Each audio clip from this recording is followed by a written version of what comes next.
Chapter 5 of the Doings of Raffles Haw by Sir Arthur Conan Doyle.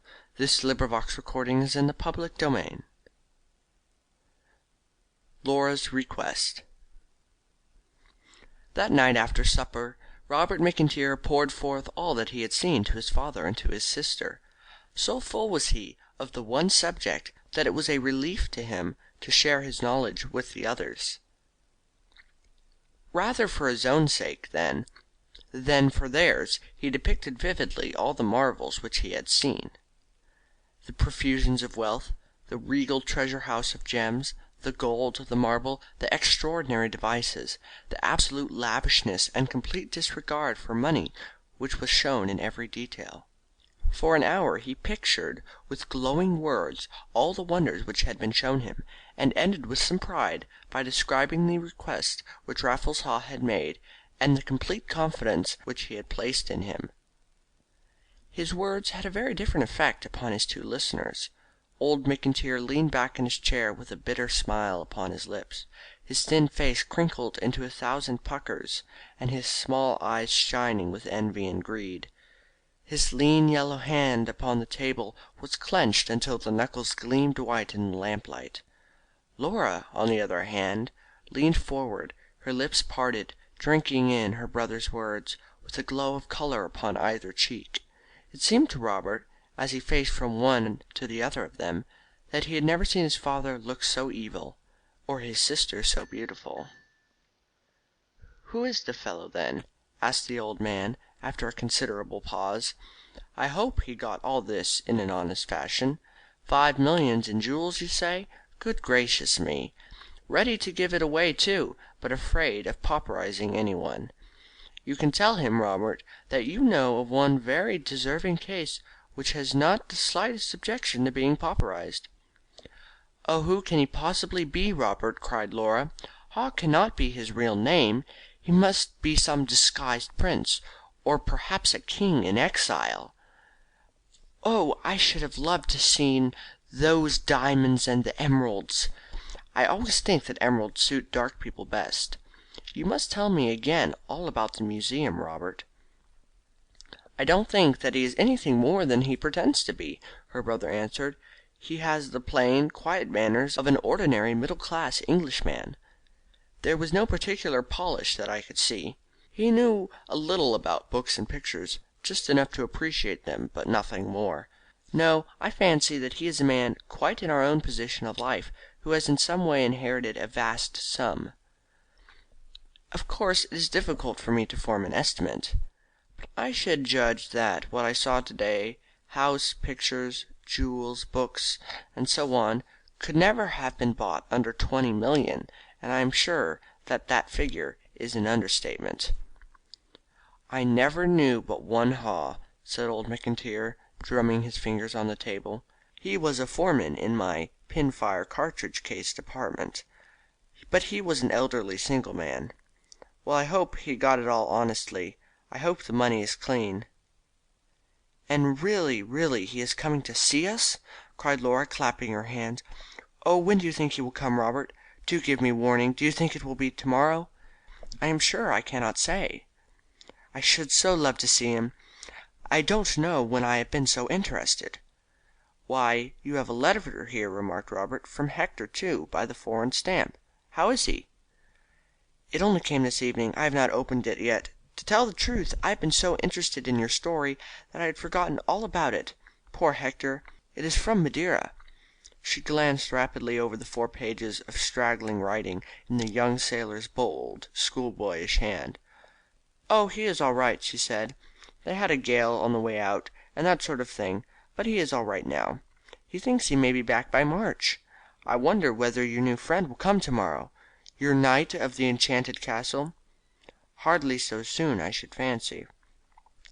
"If he should be looking about for an investment, Robert," said the father, "you won't forget to tell him what a fine opening there is now in the gun trade. With my knowledge and a few thousands at my back I could bring him in his 30 per cent. as regular as the bank. After all, he must lay out his money somehow. He cannot sink it all in books and precious stones. I am sure that I could give him the highest preferences." "It may be a long time before he comes, father," said Robert coldly. and when he does I am afraid that I can hardly use his friendship as a means of advancing your interest." "We are equals, father," cried Laura with spirit. "Would you put us on the footing of beggars? He would think we cared for him only for his money. I wonder that you should think of such a thing." "If I had not thought of such things, where would your education have been, miss?" retorted the angry old man, and Robert stole quietly away to his room, whence amid his canvases he could still hear the hoarse voice and the clear in their never ending family jangle. More and more sordid seemed the surroundings of his life, and more to be valued the peace which money can buy. Breakfast had hardly been cleared in the morning, and Robert had not yet ascended to his work, when there came a timid tapping at the door, and there was Raffles Haw on the mat outside. Robert ran out and welcomed him with all cordiality. "I am afraid that I am a very early visitor," he said apologetically, "but I often take a walk after breakfast." He had no traces of work upon him now, but was trim and neat, with a dark suit and carefully brushed hair. "You spoke yesterday of your work. Perhaps, early as it is, you would allow me the privilege of looking over your studio?" "Pray step in, Mr. Haw," cried Robert, all in a flutter at this advance from so munificent a patron of art. "I should be only too happy to show you such little work as I have on hand, though indeed I am almost afraid when I think how familiar you are with some of the greatest masterpieces. Allow me to introduce you to my father and my sister Laura." Old McIntyre bowed low and rubbed his thin hands together, but the young lady gave a gasp of surprise and stared with widely opened eyes at the millionaire. Haw stepped forward, however, and shook her quietly by the hand. "I expected to find that it was you," he said. "I have already met your sister, Mr. McIntyre, on the very first day that I came here. We took shelter in a shed from a snowstorm, and had quite a pleasant little chat." "I had no notion that I was speaking to the owner of the Hall," said Laura in some confusion. "How funnily things turn out, to be sure! I had often wondered who it was I spoke to, but it was only yesterday that I discovered. What a sweet little place you have here! It must be charming in summer. Why, if it were not for this hill, my windows would look straight across at yours." "Yes, and we should see all your beautiful plantations," said Laura, standing beside him in the window. "I was wishing only yesterday that the hill was not there." "Really, I should be happy to have it removed for you, if you would like it." "Good gracious!" cried Laura. "Where would you put it?" "Oh, they could run it along the line and dump it anywhere. It is not much of a hill. A few thousand men, with proper machinery and a line of rails brought right up to them, could easily dispose of it in a few months." "And the poor vicar's house?" Laura asked laughingly. "I think that might be got over. We could run him up a facsimile, which would perhaps be more convenient to him. Your brother will tell you that I am quite an expert at the designing of houses. But seriously, if you think it would be an improvement, I will see that it can be done." "Not for the world, Mr. Haw. Why, I should be a traitor to the whole village if I were to encourage such a scheme. The hill is the one thing which gives Tamfield the slightest individuality. It would be the height of selfishness to sacrifice it in order to improve the view from Elmdene." "It is a little box of a place, this, Mr. Haw," said old McIntyre. "I should think you must feel quite stifled in it after your grand mansion, of which my son tells me such wonders." "But we are not always accustomed to this sort of thing, Mr. Haw. Humble as I stand here, there was a time, and not so long ago, when I could write as many figures on a cheque as any gunmaker in Birmingham. It was—" "He is a dear discontented old papa," cried Laura, throwing her arm round him in a caressing manner. He gave a sharp squeak and a grimace of pain, which he endeavoured to hide by an outbreak of painfully artificial coughing. "Shall we go upstairs?" said Robert hurriedly, anxious to divert his guest's attention from this little domestic incident. "My studio is the real atelier, for it is right up under the tiles. I shall lead the way, if you have the kindness to follow me." Leaving Laura and Mr. McIntyre, they went up together to the workroom. Mr. Haw stood in front of the signing of the Magna Charta and the murder of Thomas A. Becket, screwing up his eyes and twitching nervously at his beard, while Robert stood by in anxious expectancy. "How much are these?" asked Raffles Haw at last. "I priced them at 100 apiece when I sent them to London."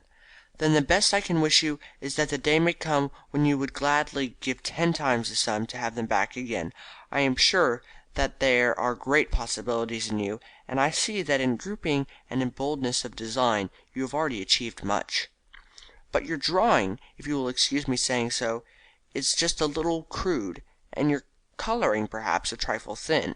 Now I will make a bargain with you, Mr. McIntyre, if you will consent to it. I know that money has no charms for you, but still, as you said when I first met you, a man must live. I will buy these 2 canvases from you at the price which you name, subject to the condition that you may always have them back again by repaying the same sum." "You are really very kind." Robert hardly knew whether to be delighted at having sold his picture or humiliated at the frank criticism of the buyer. "May I write a cheque at once?" said Raffles Haw. "Here is a pen and ink. So I shall send a couple of footmen down for them in the afternoon. Well, I shall keep them in trust for you. I dare say when you are famous they will be of value as specimens of your early manner." "I am sure that I am extremely obliged to you, Mr. Haw," said the young artist, placing the cheque in his notebook.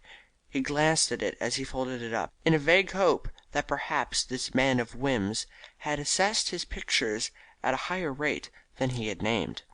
The figures, however, were exact. Robert began dimly to perceive that there were drawbacks as well as advantages to the reputation of a money scorner, which he had gained by a few chance words, prompted rather by the reaction against his father's than by his own real convictions. "I hope, Miss McIntyre," said Raffles Haw, when they had descended to the sitting room once more, "that you will do me the honour of coming to see the little curiosities which I have gathered together. Your brother will, I am sure, escort you up, or perhaps Mr. McIntyre would care to come." "I would be delighted to come, Mr. Haw," cried Laura, with her sweetest smile. "A good deal of my time just now is taken up in looking after the poor people, who find the cold weather very trying." Robert raised his eyebrows, for it was the first he had heard of his sister's missions of mercy. But Raffles Haw nodded approvingly. "Robert was telling us of your wonderful hothouses. I am sure I wish I could transport the whole parish into one of them, and give them a good warm." "Nothing would be easier, but I am afraid that they might find it a little trying when they came out again. I have one house which is only just finished. Your brother has not seen it yet, but I think it is the best of them all. It represents an Indian jungle, and it is hot enough in all conscience." "I shall so look forward to seeing it," cried Laura, clasping her hands. "It has been one of the dreams of my life to see India. I have read so much of it, the temples, the forests, the great rivers, and the tigers. Why, you would hardly believe it, but I have never seen a tiger except in a picture." "That can easily be set right," said Raffles Haw with his quiet smile. "Would you care to see one?" "Oh, immensely." "I will have one sent down. Let me see. It is nearly 12 o'clock. I can get a wire to Liverpool by 1. There is a man there who deals in such things. I should think he would be due to morrow morning. Well, I shall look forward to seeing you all before very long. I have rather outstayed my time, for I am a man of routine, and I always put in a certain number of hours in my laboratory." He shook hands cordially with them all, and lighting his pipe at the doorstep, strolled off upon his way. "Well, what do you think of him now?" asked Robert, as they watched his black figure against the white snow. "I think that he is no more fit to be trusted with all that money than a child," cried the old man. "It made me positively sick to hear him talk of moving hills and buying tigers and such nonsense, when there are honest men without a business, and great businesses starving for a little capital. It's unchristian, that's what I call it." "I think he is most delightful, Robert," said Laura. "Remember, you have promised to take us up to the Hall, and he evidently wishes to go soon. Do you think we might go this afternoon?" "I hardly think that, Laura. You leave it in my hands, and I will arrange it all. And now I must get to work, for the light is so very short on these winter days." That night Robert McIntyre had gone to bed, and was dozing off, when a hand plucked at his shoulder, and he started up to find his sister in some white drapery, with a shawl thrown over her shoulders, standing beside him in the moonlight. "Robert, dear," she whispered, stooping over him, "there was something I wanted to ask you, but papa was always in the way. You will do something to please me, won't you, Robert?" "Of course, Laura. What is it?" I do so hate having my affairs taken over, dear. If Mr. Raffles Haw says anything to you about me, or asks any questions, please don't say anything about Hector. You won't, will you, Robert, for the sake of your little sister?" "No, not unless you wish it." "There is a dear, good brother." She stooped over him and kissed him tenderly.